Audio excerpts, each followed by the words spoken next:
Captain Jake Morrison stood on the bridge of the UES Horizon and watched the stars shift around them as they dropped out of hyperspace.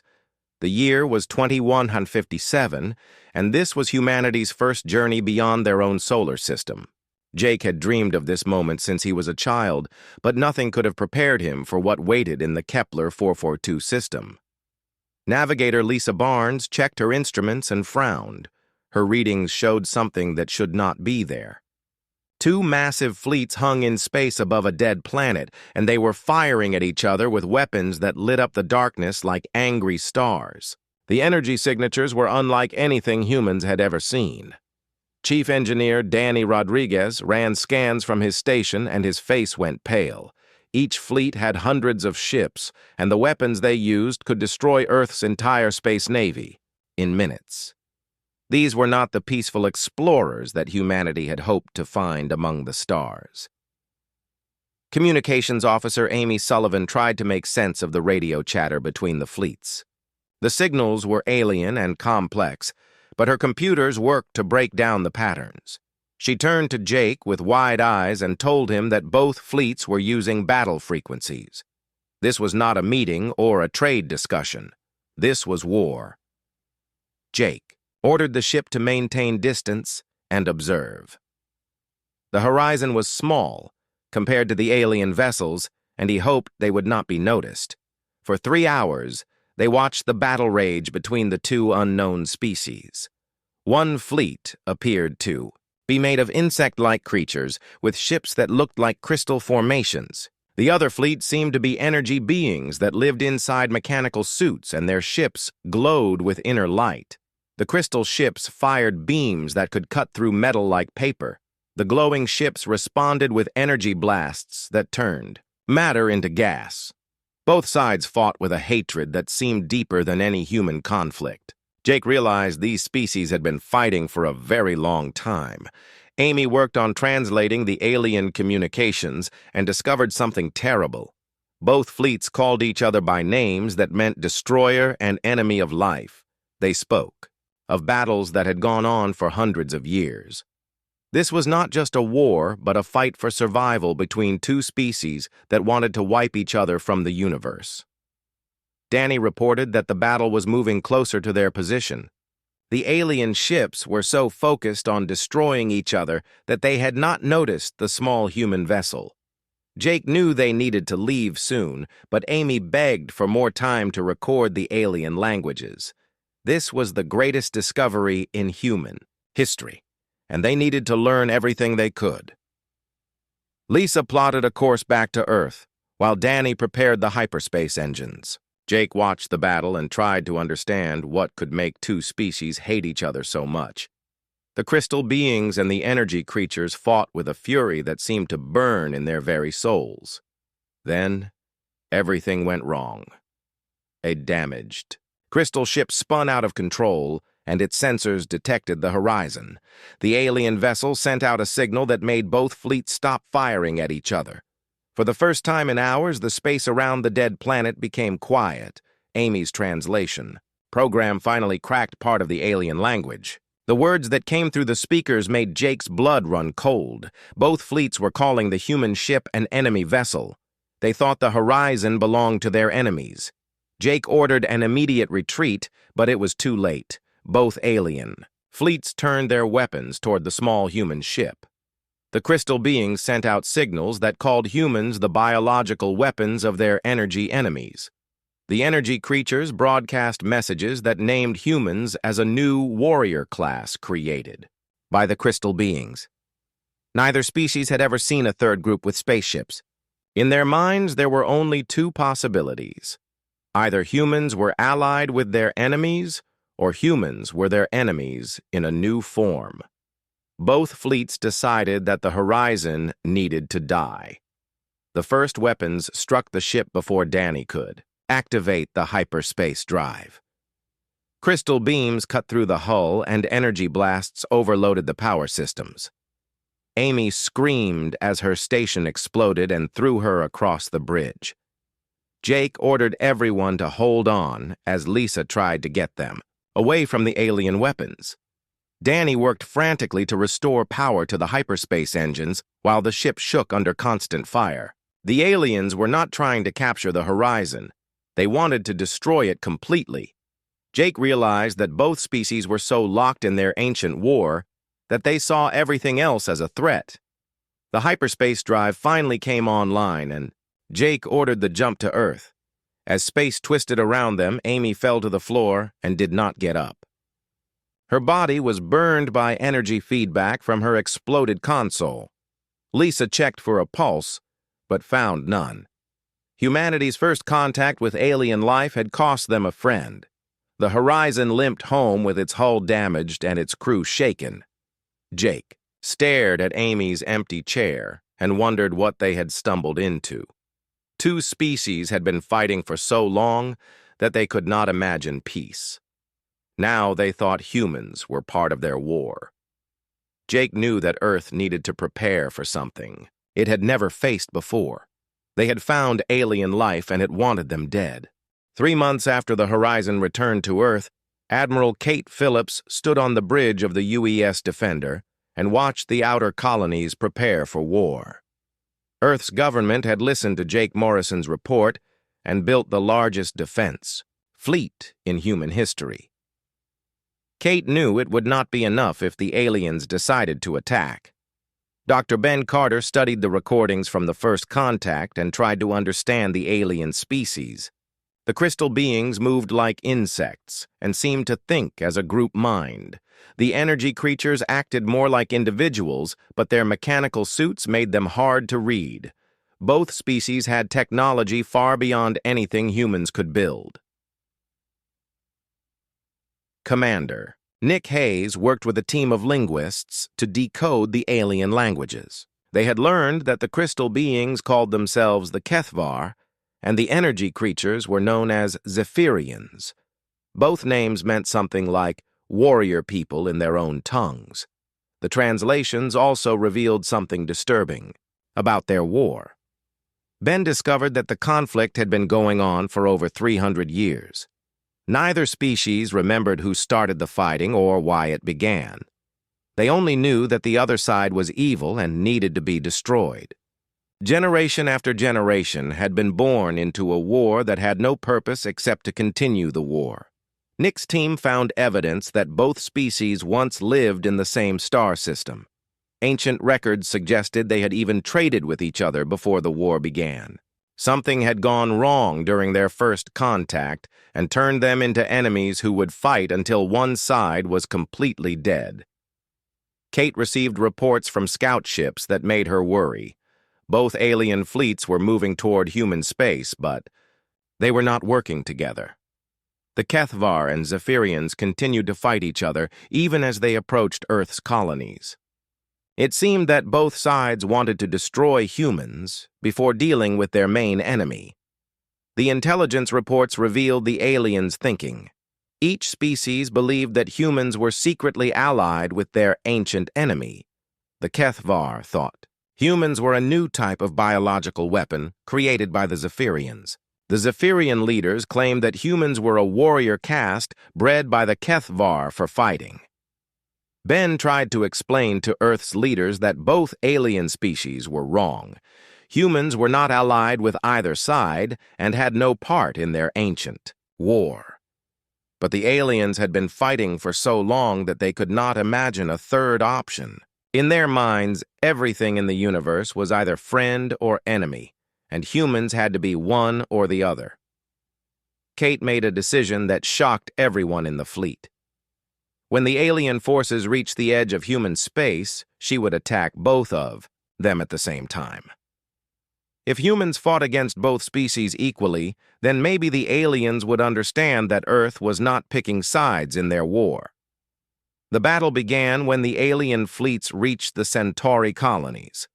Kate split her forces and sent half her ships against each enemy fleet. For the first time in 3 centuries, the Kethvar and Zephyrians stopped shooting at each other and focused on the humans attacking them. The human ships were smaller and weaker than the alien vessels, but they had one advantage. Kate's captains could think in ways that surprised their enemies. The aliens had been fighting the same war for so long that their tactics had become predictable. Human creativity caught them off guard. Captain Lisa Barnes led a squadron of destroyers against the Kethvar fleet and used the asteroids around Centauri as cover. The crystal ships had trouble tracking small targets that moved unpredictably. Lisa's ships darted between the rocks and struck at weak points in the alien formation. Commander Danny Rodriguez commanded a cruiser group that engaged the Zephyrian fleet near the gas giant Proxima. The energy beings were used to fighting enemies who attacked directly. Danny's ships used hit-and-run tactics that confused the mechanical suits and their energy weapons. The battle lasted 6 hours and ended when both alien fleets pulled back to analyze what had happened. Kate had lost 2 cruisers and dozens of smaller ships, but she had achieved her goal. The aliens now knew that humans would fight against both sides with equal force.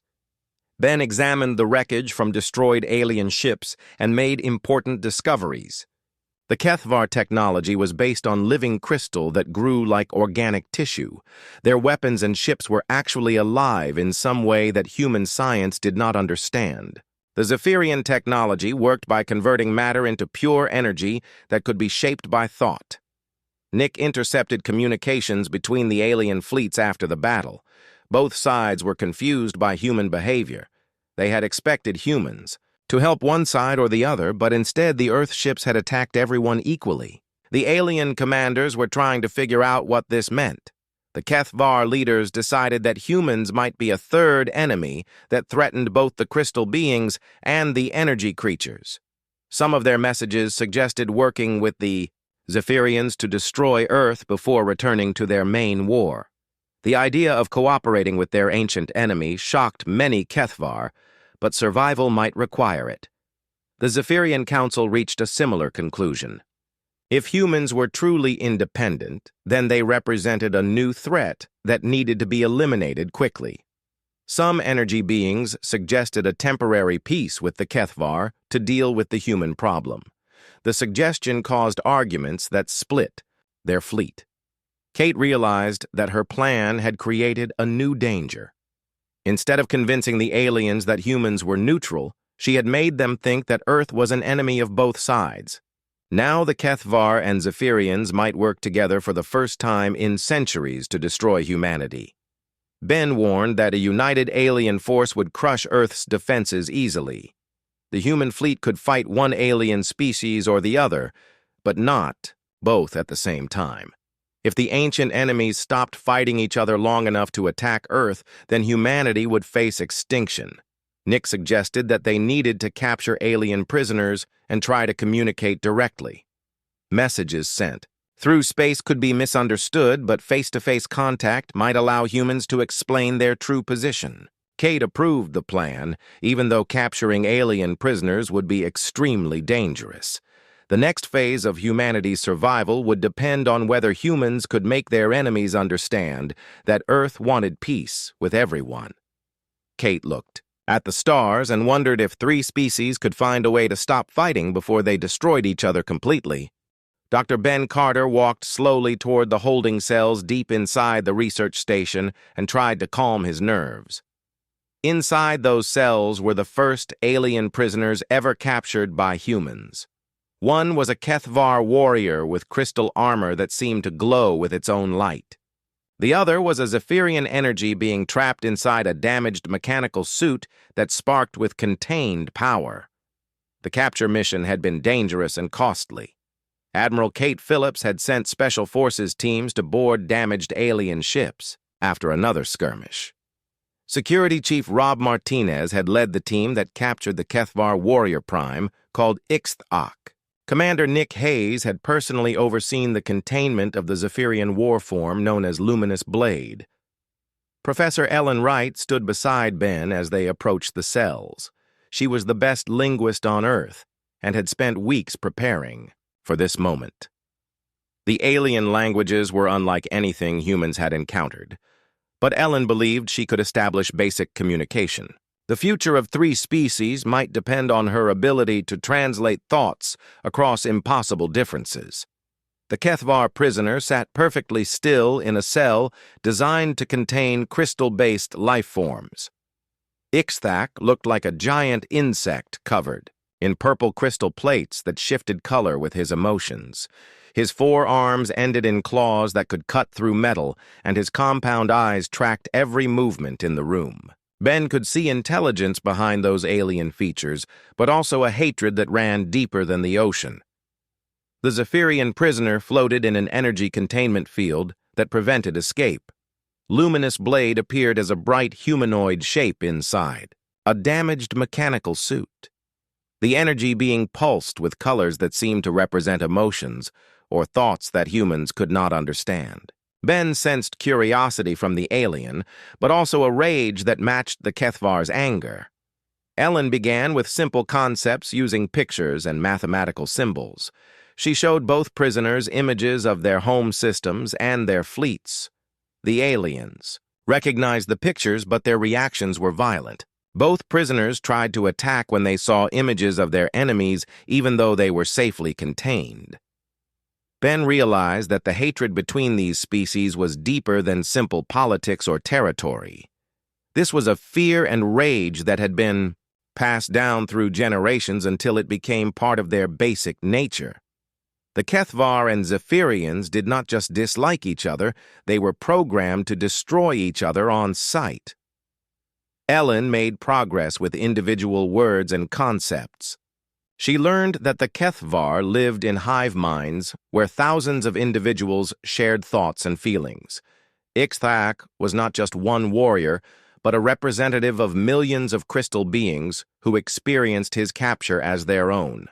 The Zephyrians were more individual, but their energy forms could merge temporarily to share knowledge and power.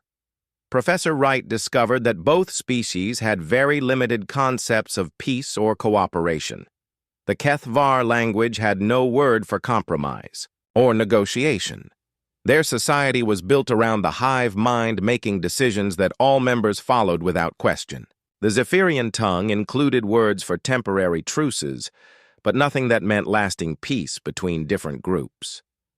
Ben asked Ellen to translate questions about the war's beginning.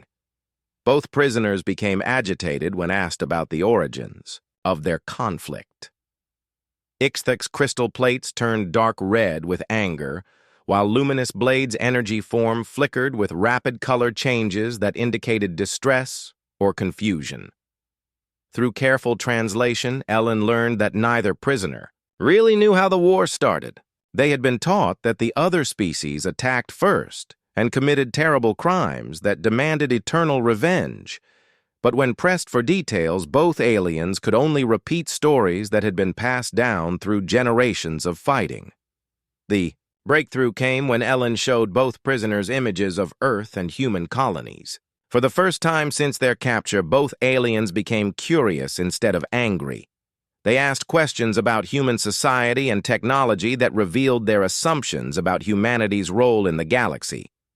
HFY believed that humans were biological weapons created by the Zephyrians to fight the HFY. The crystal being was convinced that human individuality and creativity were artificial traits designed to confuse hive mind tactics. He kept asking Ellen when the Zephyrians had made humans and why they looked so different from energy beings. Luminous Blade was equally wrong about human origins. The energy being thought humans were a new warrior caste bred by the HFY to serve as shock troops. The Zephyrian could not understand how humans could be individuals while still working together as a group. This seemed impossible unless the crystal beings had created humans as living tools. Ellen spent days explaining that humans were an independent species that had evolved on Earth without any alien influence. Both prisoners struggled to accept this information. They had lived their entire lives in a universe with only 2 spacefaring species. The idea of a third group that was not part of their ancient war challenged everything they believed.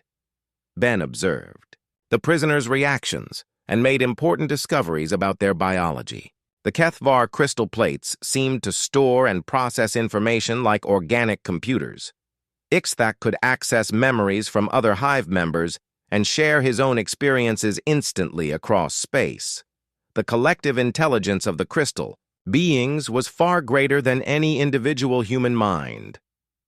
The Zephyrian energy form was equally fascinating. Luminous Blade could manipulate matter at the atomic level and convert physical objects into pure energy. The mechanical suits were not just protection, but tools that allowed energy beings to interact with solid matter. Without the suits, Zephyrians existed as conscious energy that could think and feel, but could not touch the physical world. Professor Wright made a disturbing discovery about both species' histories. Ancient records that she translated suggested that the Kethvar and Zephyrians had once lived in the same star system. Before the war, they had actually traded with each other and shared several colony worlds. Something had gone wrong during their early contact, but the details were lost in centuries of propaganda and hatred. Captain Jake Morrison visited the prisoners and tried to explain human concepts of diplomacy and peace. He told them about Earth's history of wars that had ended with treaties and former enemies becoming allies. Both aliens found these stories hard to believe. In their experience, conflicts only ended when one side was completely destroyed. Rob Martinez reported that both prisoners had started asking questions about human culture and society. They wanted to know how humans could work together without a hive mind or energy connection. The concept of individual choice combined with group cooperation was completely foreign to both species. Ben realized that the prisoners represented an opportunity that might never come again. If humans could convince one Kethvar and one Zephyrian that peace was possible, then maybe those ideas could spread to their fleets. But first, Ellen would need to find words in alien languages for concepts that had never existed in their societies. The research continued as Ellen worked to build a bridge of understanding between three species that had very different ways of thinking. Ben knew that the fate of humanity, and possibly the galaxy, depended on whether they could teach their ancient enemies that there was another way to live besides endless war. 6 months of careful diplomacy had passed, and Captain Jake Morrison stood before the Earth Council with the most dangerous proposal in human history. He wanted to bring representatives from both alien species to a neutral meeting place where they could talk face to face. The council members looked at him as if he had suggested inviting wolves into a sheep pen. Political advisor Grace Thompson supported Jake's plan despite the obvious risks. She had studied the translations from the alien prisoners and believed that both species were trapped in a cycle of violence they no longer understood. The Kethvar and Zephyrians needed to see each other as individuals rather than faceless enemies if peace was ever going to be possible. Cultural analyst Steve Young had spent months analyzing alien psychology and reached a disturbing conclusion. Both species had been at war for so long that they had forgotten how to think about peace. Their languages and cultures were built around the concept of eternal conflict. Ending the war would require them to rebuild their entire understanding of existence. Admiral Kate Phillips argued against the meeting with every fiber of her being. She believed that bringing Kethvar and Zephyrian representatives to the same location would result in immediate violence. The aliens had been trying to kill each other for 3 centuries and would not suddenly start talking just because humans asked them to be polite. General Paul Davis agreed with Kate and pointed out the military dangers. If the meeting failed, then both alien species would know the location of human facilities and could attack with overwhelming force. The proposed meeting site was Harmony Station, which contained some of Earth's most advanced technology. Losing the station would cripple human research and development. Jake argued that the risk was worth taking because the alternative was worse. The alien fleets continued to fight each other while moving slowly toward human space. Eventually, they would arrive at Earth's core systems, and the final battle would destroy all 3 species. The meeting might be humanity's only chance to stop the war before it consumed everyone. Station Chief Carol Washington volunteered Harmony Station for the meeting, despite knowing that she was risking her life and the lives of her crew. The station was located in neutral space between Earth and the alien fleets. It had been built for scientific research, but could be modified to house dangerous prisoners from different species. Engineer Tim Foster designed an innovative solution to the security problems that seemed impossible to solve. The aliens had demanded that their enemies be restrained while they remained free to leave at any moment. Tim created a system of force fields and separate atmospheric zones that would keep the species apart while allowing communication. The station was divided into 3 sections with different environmental controls for each group. The HFY section had crystal growth chambers and hive mind communication networks. The Zephyrian area contained energy manipulation tools and matter conversion devices. The human section served as neutral ground where all 3 species could meet safely. Professor Ellen Wright worked frantically to improve translation systems before the meeting began. She had developed new programs that could convert concepts between the 3 very different languages in real time. The system was not perfect, but it would allow basic communication between species that thought in completely different ways. Dr. Ben Carter prepared detailed briefings about alien biology and psychology for the human negotiating team. He warned them that both species had emotional triggers that could cause violent reactions. The HFY became enraged when their hive mind unity was questioned. The Zephyrians lost control when their individual identity was threatened. The alien responses to the meeting invitation surprised everyone. HFY hive speaker Zethmore agreed to attend, but demanded that the Zephyrian representative be physically restrained during all discussions. Zephyrian Form Prime Radiant Echo accepted the invitation, but insisted that the HFY delegate be kept in a containment field at all times. Jake realized that both aliens were more curious about humans than they admitted.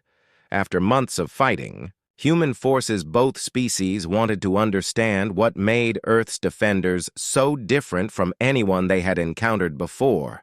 The meeting would satisfy their curiosity while giving diplomacy a chance to work.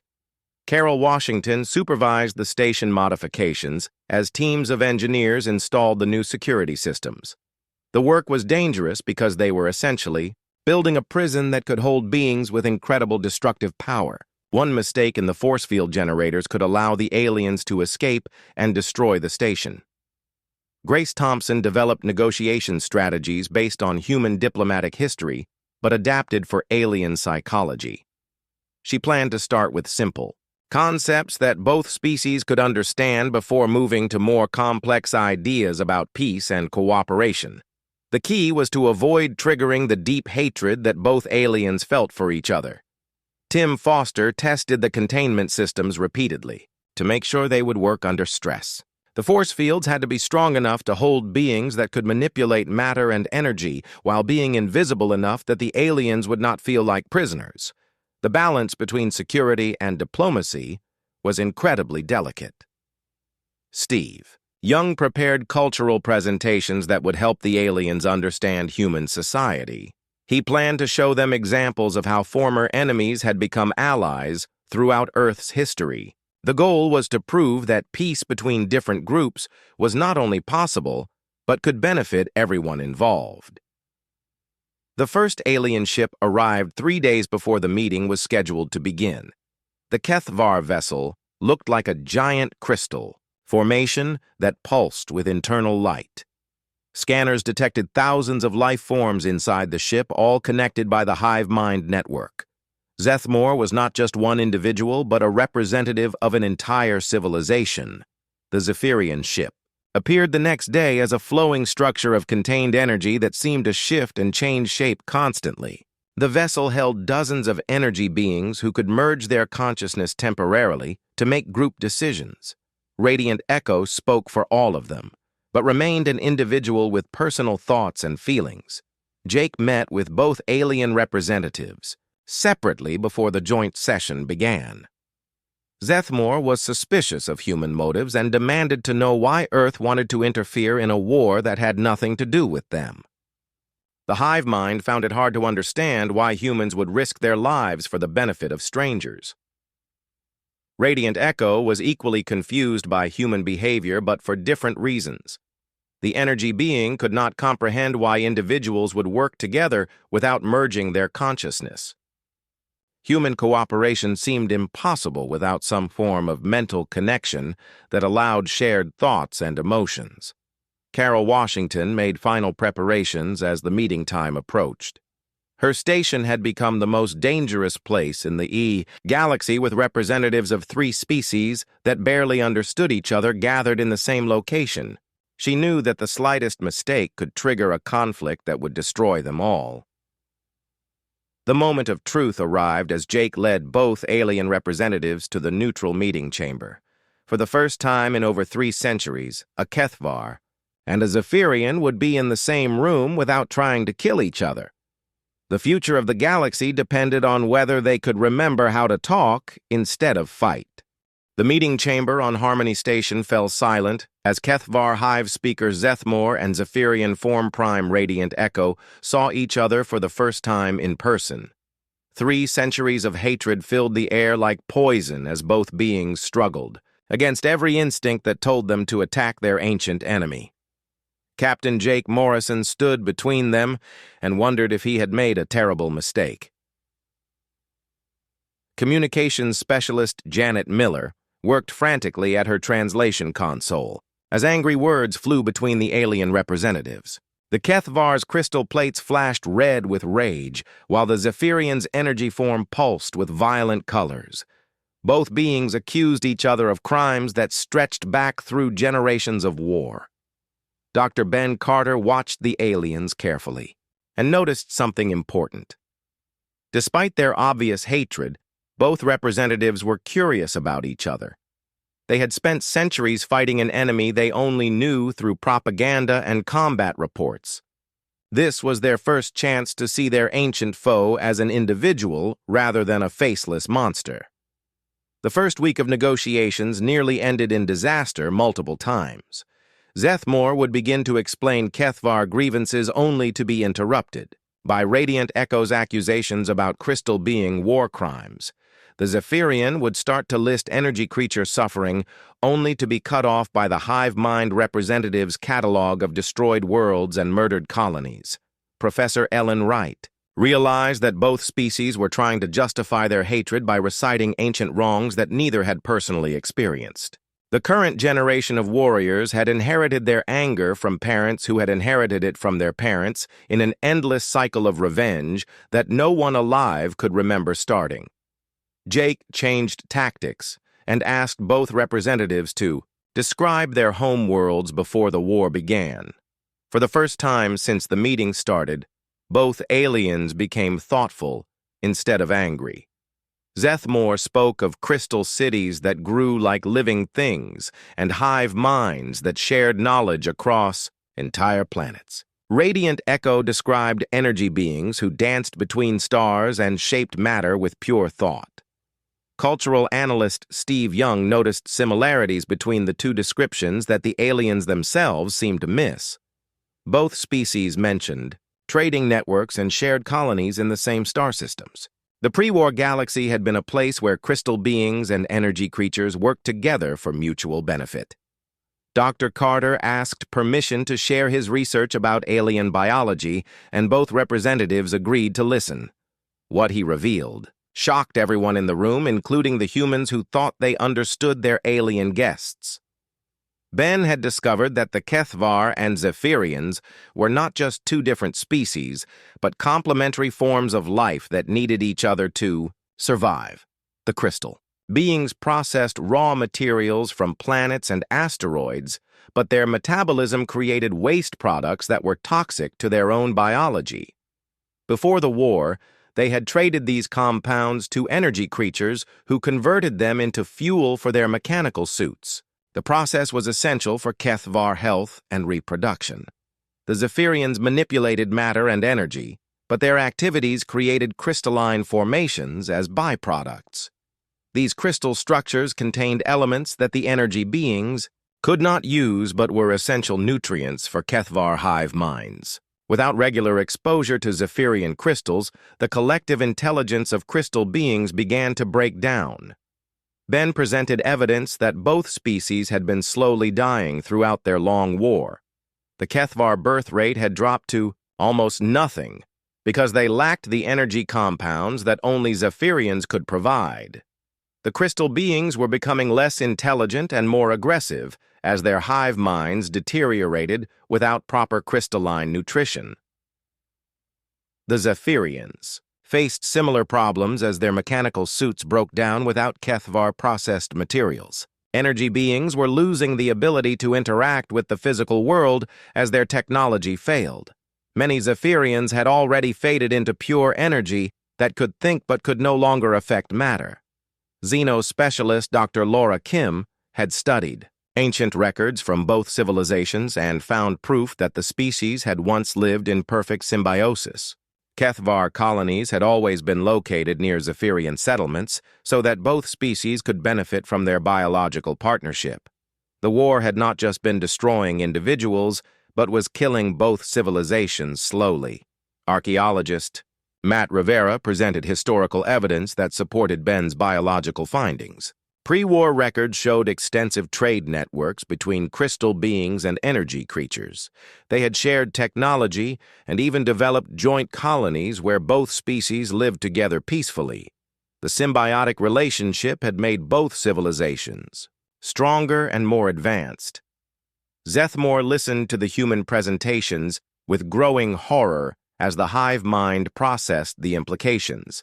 The crystal being had been taught that Zephyrians were parasites who wanted to drain the life force from Kethvar worlds. Learning that his species actually needed the energy creatures to survive challenged everything he believed about the war. Radiant Echo experienced similar shock as the evidence accumulated. Energy beings had been told that crystal creatures were plague carriers who contaminated everything they touched. Discovering that Zephyrians required Kethvar-processed materials to maintain their existence turned 3 centuries of propaganda into lies. Janet Miller worked to translate the complex emotions both aliens were experiencing as their worldviews collapsed. The hatred that had defined their entire lives was based on misunderstanding and fear. Their ancestors had been partners who helped each other thrive rather than enemies who needed to be destroyed. Dr. Carter explained that the biological partnership between the species was so fundamental that neither could evolve to survive alone.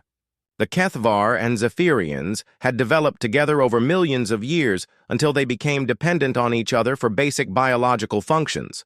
Separating them was like cutting a body in half and expecting both pieces to live.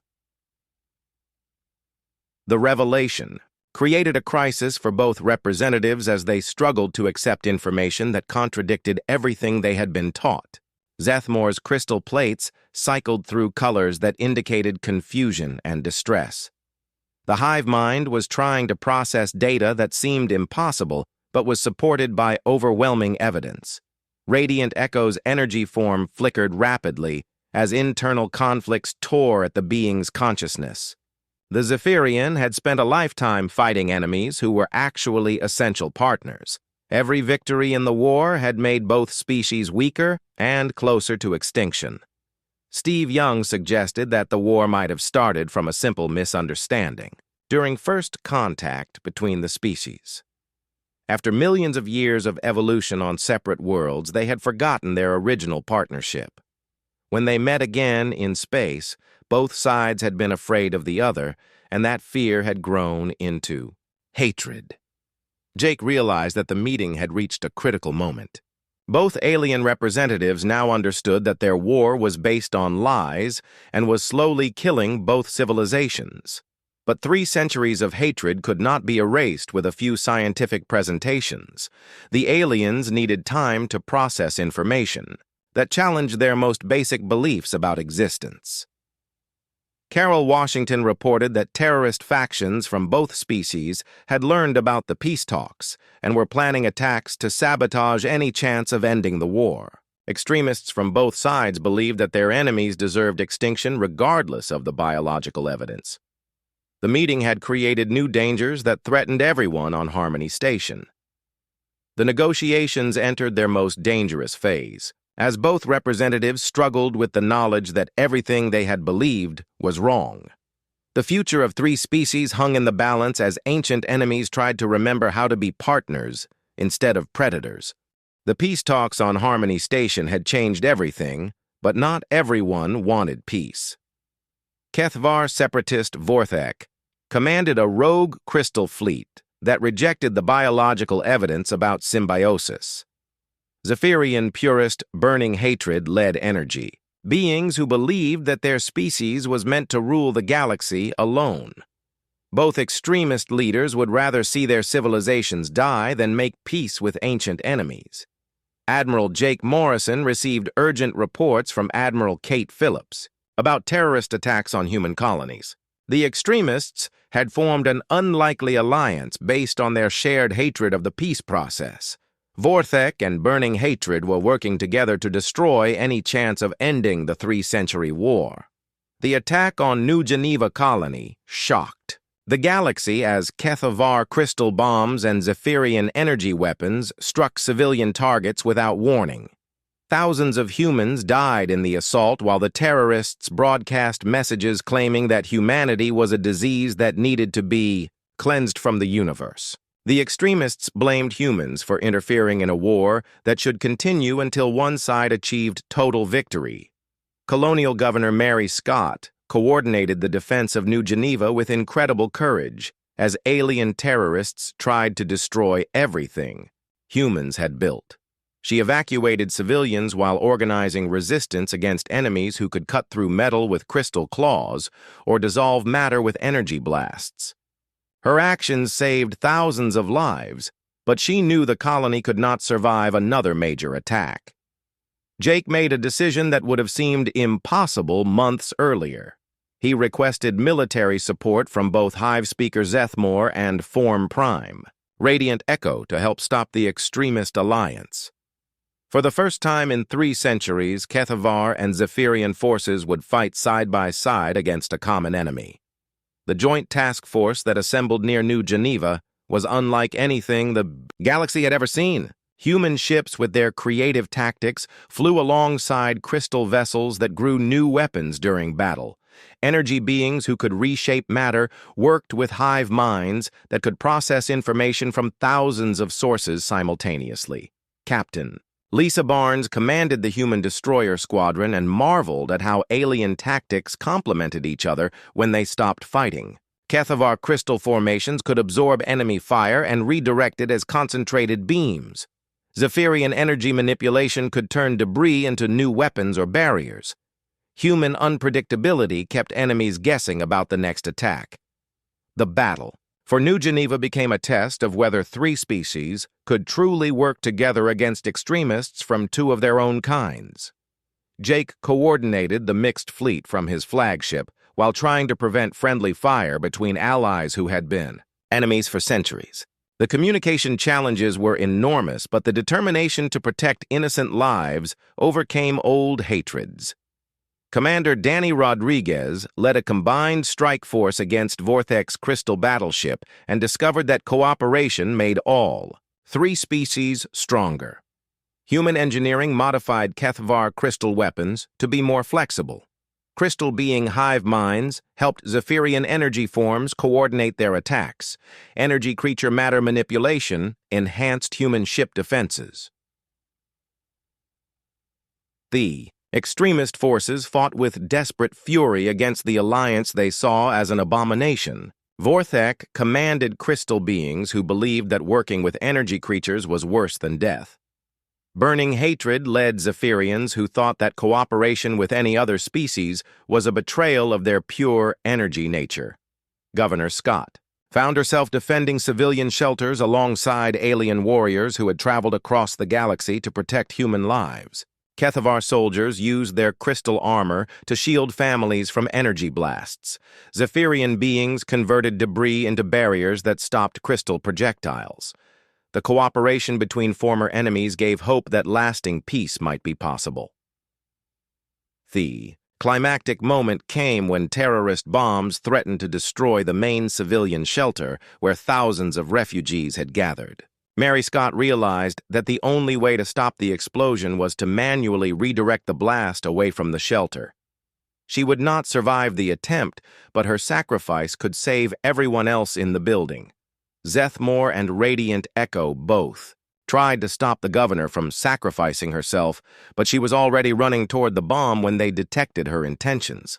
The Kethvar hive mind shared her determination to protect innocent lives, while the Zephyrian energy form was amazed by individual courage that put others before self-survival. Mary's death became a symbol of what all three species could achieve. When they worked together, the terrorist alliance collapsed after their leaders were defeated in the battle for New Geneva. Vorthek was captured by his own hive mind when other crystal beings realized that continuing the war meant extinction for everyone. Burning hatred faded into dispersed energy when fellow Zephyrians withdrew their support for his extremist cause. Jake stood in the rebuilt New Geneva Memorial Hall 1 year later as representatives from all three species signed the Trinity Accords. The agreement established the first interstellar alliance based on mutual cooperation rather than conquest or domination. Ambassador Lisa Barnes represented humanity alongside Kethvar Prime Unity, Ixthak, and Zephyrian Form Superior Luminous Harmony. The former prisoners who had started the peace process were now the primary advocates for cooperation between their species. Ixthak had convinced the Kethvar hive minds that symbiosis was essential for survival. Luminous Harmony had shown fellow Zephyrians that working with others enhanced their individual abilities rather than diminishing them. Dr. Ben Carter supervised the biological restoration programs that were already healing both alien species. Kethvar birth rates were increasing as they received essential energy compounds from Zephyrian partners. Crystal being intelligence was improving as their hive minds absorbed nutrients from energy creature activities. The symbiotic relationship was rebuilding itself after 3 centuries of artificial separation. Professor Ellen Wright established translation centers on dozens of worlds where humans helped former enemies learn to communicate as friends. The language barriers that had contributed to the original conflict were being overcome by human diplomatic techniques and alien willingness to understand different ways of thinking. Harmony Station expanded into a major diplomatic hub where all 3 species worked together on projects that benefited everyone. Human creativity combined with Kethvar collective intelligence and Zephyrian energy manipulation to solve problems that no single species could handle alone. The cooperation proved that diversity made civilizations stronger rather than weaker. Jake reflected on humanity's role as he watched children from all 3 species playing together in integrated schools. Human students learned about hive mind, cooperation from young Kethvar. Crystal being children discovered individual creativity from human classmates. Zephyrian youngsters shared energy manipulation techniques that amazed everyone else. The galaxy had learned that sometimes the greatest strength was not the ability to destroy enemies, but the wisdom to help them remember they were never truly enemies at all. Humanity's gift for seeing beyond immediate differences had saved 3 civilizations from extinction and created the foundation for a peaceful future. Carol Washington commanded the expanded Harmony Station and watched ships from dozens of worlds dock at her facility. The station that had once risked everything to host a single peace meeting was now the center of an alliance that grew stronger every day. The cooperation between former enemies proved that understanding could overcome any hatred if people were willing to listen and learn. The Trinity Accords had not just ended a war, but had created something new in the galaxy. 3 species that had almost destroyed each other were building a civilization based on mutual respect and shared benefits. The future belonged to cooperation rather than conflict, and humanity had shown the way forward for everyone.